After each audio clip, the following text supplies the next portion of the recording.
Cancer, bonjour et bienvenue sur ma chaîne pour votre lecture de fenêtres sur soi. J'espère que vous allez tous très bien, que vous avez passé de belles fêtes.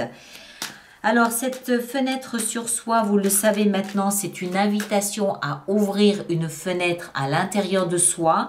Allez voir un petit peu quelles peuvent être vos préoccupations du moment. As de bâton, nouveau départ. Quelles peuvent être vos préoccupations du moment, que vous en soyez conscient ou non. C'est une invitation à s'intérioriser, une invitation à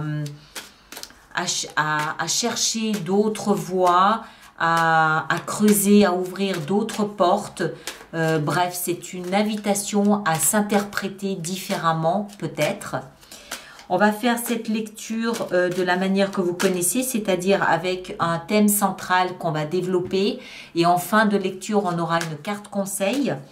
Je vous invite également à aller consulter votre signe ascendant et ou lunaire, histoire de faire de cette lecture une lecture un peu plus personnalisée que ce qu'elle est comme ça de prime abord, parce qu'elle reste très générale évidemment, puisque c'est pour tous les cancers, mais tous les cancers ne vont pas le vivre de la même façon. Alors, on va commencer, on va aller voir un petit peu ce qu'on a ici pour vous. Donc, le thème central pour nos amis cancers, c'est la 2 d'épée. D'accord. Interrogation, questionnement, hésitation, interpellation, j'ai envie de dire. Vous vous sentez interpellé par un sujet ou par un autre et vous ne savez pas très bien quelle teinte lui donner. Vous ne savez pas très bien quelle valeur lui donner, quelle importance lui donner, quelle place lui donner. Vous ne savez pas non plus comment réagir. D'accord? Il y a une hésitation, mais qui est très intériorisée, qui est très mentale. Une hésitation sur soit deux événements, deux attitudes, deux interprétations sur un thème, un sujet, mais encore une fois, c'est un questionnement qui est très intériorisé, dont vous ne parlez pas forcément, que vous ne partagez pas forcément avec l'extérieur.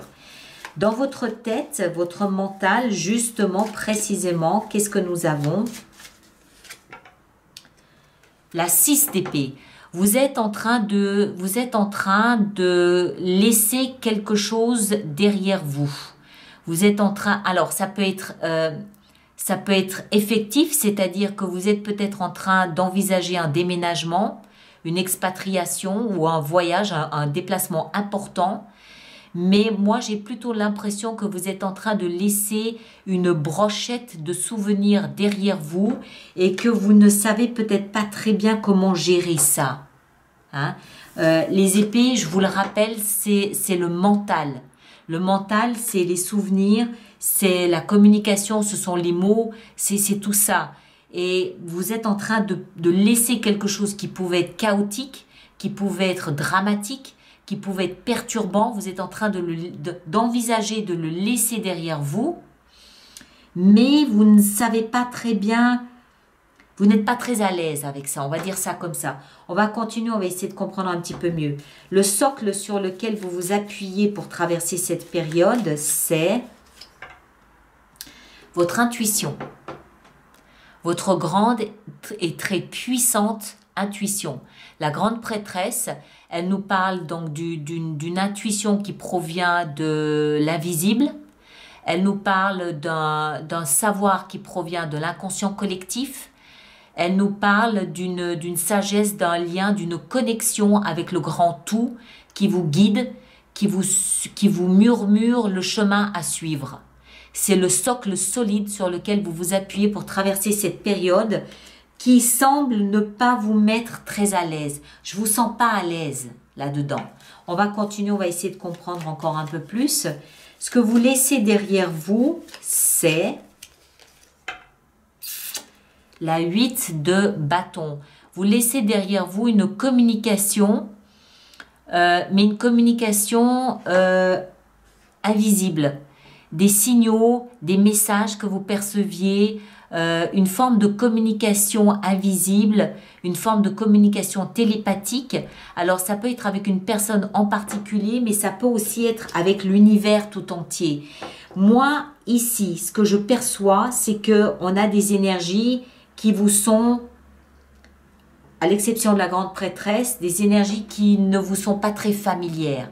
C'est-à-dire, ce que je veux dire par là, c'est que je vous sens pas à l'aise dans ces énergies. La seule chose qui vous rassure, vous protège et vous permet d'avancer à l'aveugle, c'est la grande prêtresse. Ça, c'est votre énergie. Ici, le mental, l'analyse, la pensée, c'est pas trop ça. Ici, la communication, les signaux avec l'invisible, la télépathie, c'est pas concret, c'est pas tangible, c'est invisible, c'est impalpable. Vous ne pouvez pas tenir tout ça dans une cuillère à soupe. C'est un univers que vous avez côtoyé, que vous connaissez, la grande prêtresse me l'affirme, que vous connaissez, mais avec lequel vous n'êtes pas forcément à l'aise. Vous êtes peut-être en train, j'ai envie de dire que vous êtes peut-être en train de régler vos comptes avec la vie, en train de régler vos comptes avec l'invisible, avec ces énergies de l'invisible qui vous ont peut-être malmené quelques années.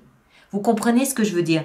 Vous êtes peut-être en train de régler vos comptes avec l'énergétique, d'une certaine façon. Et vous êtes guidé par votre intuition pour ça. Vous allez en direction de... Vous allez en direction de la 8 de denier. Là, vous allez en direction du concret, du tangible. La 8 de denier nous parle d'un travail que vous êtes en train de réaliser, de raffinement. Vous êtes concentré sur le développement personnel. Vous êtes concentré sur la valeur que vous vous octroyez. Vous êtes concentré sur l'image que vous avez de vous. Vous êtes concentré sur le fait d'arrondir des angles de votre personnalité, de votre caractère, de la façon dont vous voulez que les autres vous perçoivent. Vous êtes en train de vous rendre plus subtil que le subtil lui-même. Mais pour ça, il semble que vous soyez en train de laisser derrière vous peut-être une... Vous savez, j'ai envie d'en rajouter une ici. Je ne l'ai pas fait pour les autres, j'espère qu'on ne m'en voudra pas. Mais c'est tellement bizarre comme lecture. Ouais, ça ne m'étonne pas, la tour. Ça ne m'étonne pas. Vous êtes en train de laisser derrière vous tout un pan de votre structure qui vous a servi jusqu'à présent. Ce sont des souvenirs que vous laissez derrière vous, mais des souvenirs à voir avec l'invisible, des souvenirs à voir avec l'énergétique, des souvenirs à voir avec des messages que vous avez perçus de part et d'autre. Et je pense que c'est extrêmement bouleversant. Vous êtes en train de déstructurer ou de détricoter une partie de votre vie pour pouvoir la retricoter autrement. Et le seul guide là-dedans, c'est la grande prêtresse, votre intuition.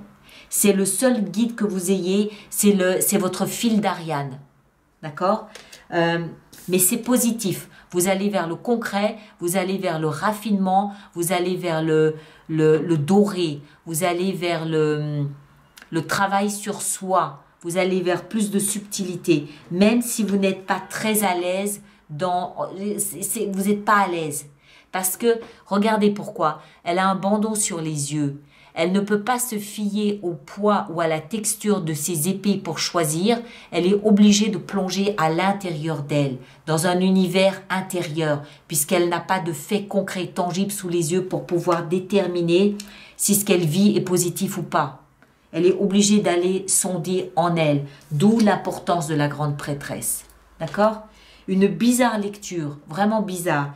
Mais je pense que tous les cancers qui se reconnaîtront dans cette lecture savent très exactement de quoi il s'agit. C'est très énergétique, je ne peux pas le dire autrement. Alors, le conseil qui vous est donné ici, il y en a 3, 4. 4, alors, équilibre, corps, âme, esprit, alignement. Bon, je pense que c'est clair. L'étoile, non, c'est la tempérance, pardon, excusez-moi, c'est la tempérance. Tempérance, c'est-à-dire trouver un nouveau point d'appui. Équilibrer, harmoniser, le chaud, le froid, hein, c'est cette énergie ici au cœur. C'est, je plonge à l'intérieur de moi pour harmoniser parce que les faits ne sont pas au rendez-vous.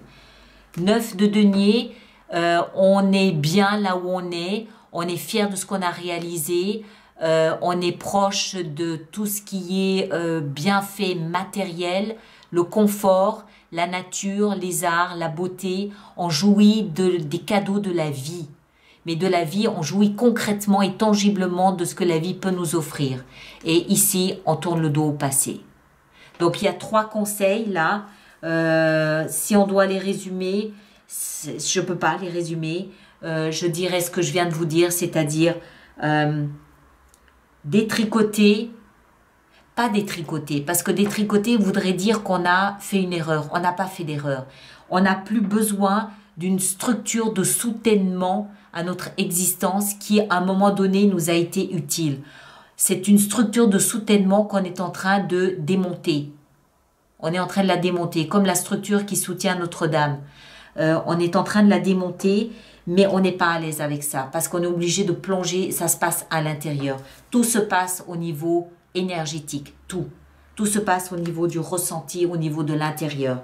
Mais on va concrètement vers le tangible, le concret. D'accord? On va vers quelque chose de solide et on tourne le dos au passé, on regarde droit devant, on regarde vers l'avenir. Un peu bizarre cette lecture. Donc, merci du coup de laisser vos commentaires sur YouTube. Ça va permettre aux autres cancers de pouvoir se reconnaître ou pas dans ce que vous vivez aussi. Merci de partager, merci de liker et allez voir vos signes ascendants et lunaires pour croiser les informations. Et nous, on se retrouve le 25 janvier pour la lecture intuitive du mois de février. D'accord? Merci beaucoup et à très bientôt.